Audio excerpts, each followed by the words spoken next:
Hello તો મિત્રો, આપણે આવી ગયા જમીને અને ફરી પાછું આપણે મગફળી વાવવાનું ચાલુ કરી દીધું હોય.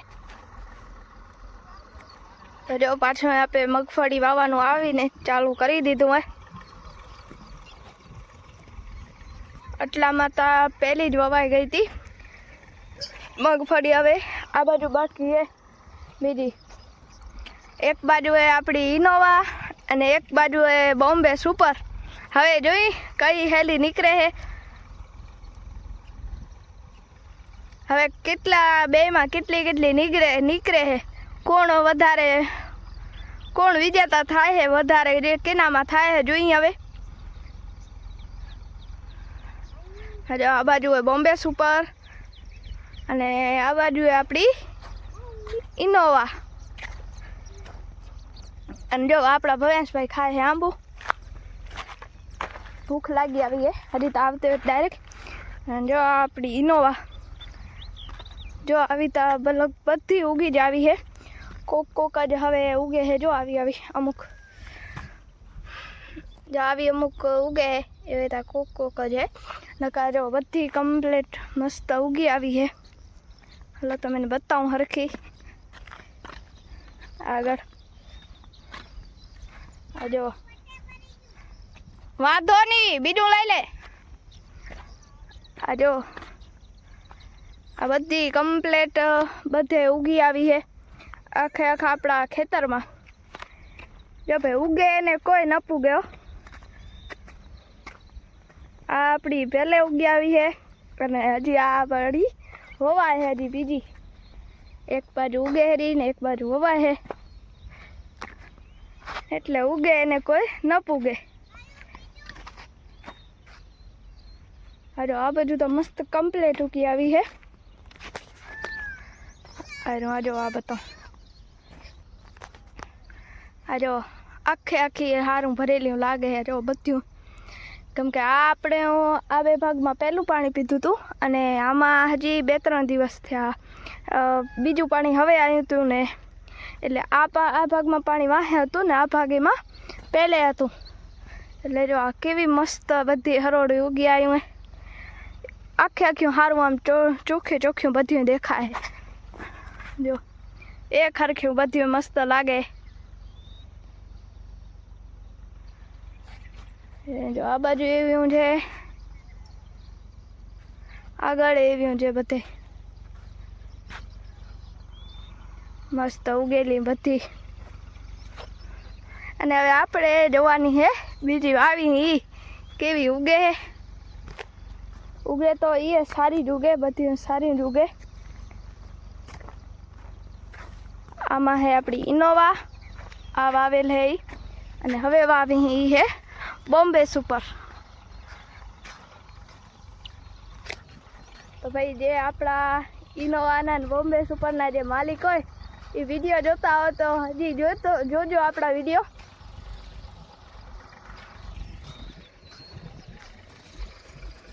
હજુ માય આવે છે. હવે આપણે હમણાં આવ્યા એક ઉથલ. હજી આ એક ઉથલ હવે લેવા છે. માં તો પાના લઈને આવે. માં પાના લઈને આવો તે ક્યાં રહી ગયા હતા પાના? નવાણે.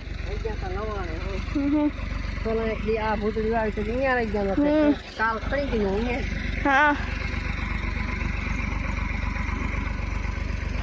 બસ આટલો વેર ઘણો ભાઈ. ફોન વાળા બધા જોવે જતા ને લે તું જોઈ.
મિત્રો, મગફળી વાવાઈને થઈ ગઈ કમ્પ્લીટ ને બીજ કાઢી લીધું. જો ઉપર પડ્યું બીજ.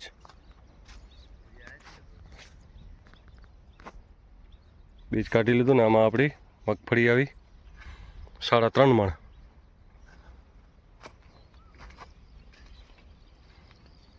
અને આમાં આપણી આવી હતી 5 મણ, એટલે કુલ 8.5 મણ વાવેતર કરેલ હે. એટલે 20 કિલોના નહીં, 40 કિલોનો મણ. 8.5 મણ. 8.5 મણમાં એટલું હજી વધ્યું, ભલે હજી 10 કિલો તો વધ્યું, એટલે 8 મણ જેવું વાયું. 8 મણ ને 10 કિલા. આમાં આપણે 3 મણ ને 10 કિલો જેવું વાયું. ચાલો હવે ધોરીયાવાળો હાથણું લઈ આવી, ધોરિયા નાખી લઈ. કેમ કે આજ હવામાં નાખું જો ચેન્જ થઈ ગયું બધું. તે વાદળ સાયું હોય, હવામાન ફૂલ, અને સવારથી પાંદડું નથી ડગતું, એટલી ગરમી હે. હલો વિદિતભાઈ, ધોરીવાળો હાથણું લેતા આવી. તો અત્યારે વાગી ગયા 6:30 અને જો આપણી મગફળી તા વવાઈને થઈ ગઈ કમ્પ્લીટ. અને હવે આપણે રાખવાના હે ધોરિયા. તો જો ધોરિયા રાખવાનું તો ચાલુ કરી દીધું હોય. તો જો પપ્પા રાખે ધોરિયા. તો આ 2 ભાગમાં તા ધોરિયા આવી ગયા, રખાઈ ગયા 2 ભાગમાં ધોરિયા. હવે એક ભાગમાં હે 3-4 ધોરિયા રાખવાના, બાકી તા રખાઈ ગયા. જો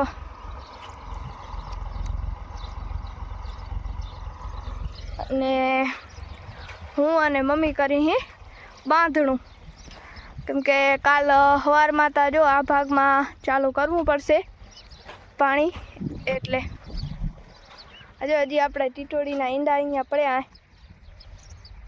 હતા, એમને એમ રહી ગયા. જો કાલ આ ભાગમાં, વચલા ભાગમાં આપીને વચ્ચે પાણીથી ચાલુ કરવાનું હે. એટલે કીધું આમાં બાંધણું બાંધી લઈ. એમાં એક ધોરિયાનું તો બંધાઈ ગયું, હવે બીજા ધોરિયાનું બાંધવાનું ચાલુ કીધું હોય. હવે આ છેલ્લું પાટિયું હતું, એક ધોરિયાનું બાંધવાનું, અને આ બીજા પાટિયાનું એટલે હોદીતા બંધાઈ ગયા, પાવડા હોદીતા. અને બાપા પાછળ બાંધણું બાંધે વાહે વાહે. હવે જો અહીંયા કણે કરી બીજો ધોરી. અત્યારે તો જો હવે મોડું થઈ જશે, કેમ કે અત્યારે હવે 6:30 તો થઈ ગયા, એટલે પાણી ચાલુ અત્યારે થશે ને, એટલે કાલ સવારમાં જ હવે પાણી ચાલુ કરશું આમાં.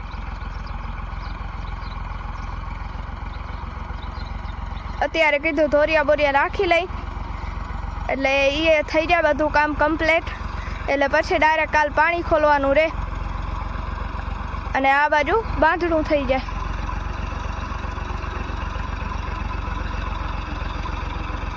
એટલે જો અત્યારે ભેગા ધોરિયા રખાઈ જાય.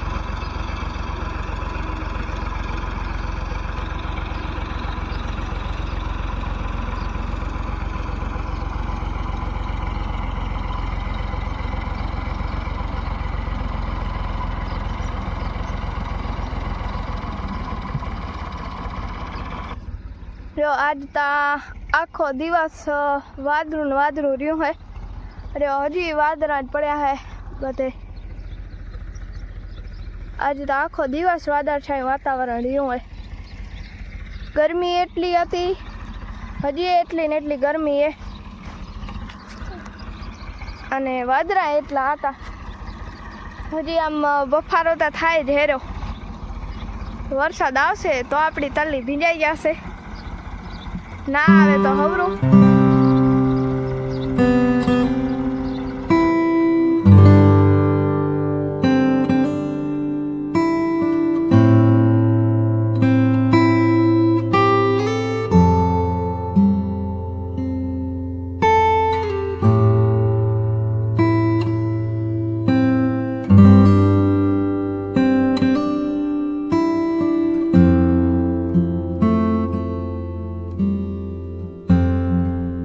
ભાઈ આપે એક ધોરિયાનું બાંધણું બાંધી અને આવી ગયા. અને પાછળનું હજી એક બાજુ આગળ બંધાણું બીજા ધોરિયાનું, ને પાછળ હજી બાકી.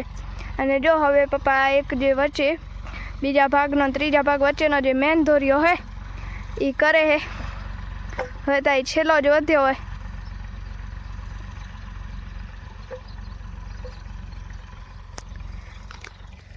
હલો તો હવે આપે વિડીયોની કરી રાખી એન્ડિંગ. વિડીયો કેવો લાગ્યો કમેન્ટ કરીને કહેજો. વિડીયો પસંદ આવ્યો હોય તો લાઈક કરજો અને ચેનલમાં પહેલી વાર આવ્યા હો તો સબસ્ક્રાઈબ કર્યા વગર જાતા નહીં. તો મળશું કાલે નવા બ્લોગમાં. ત્યાં સુધી બધાને રામ રામ. આવજો બધા.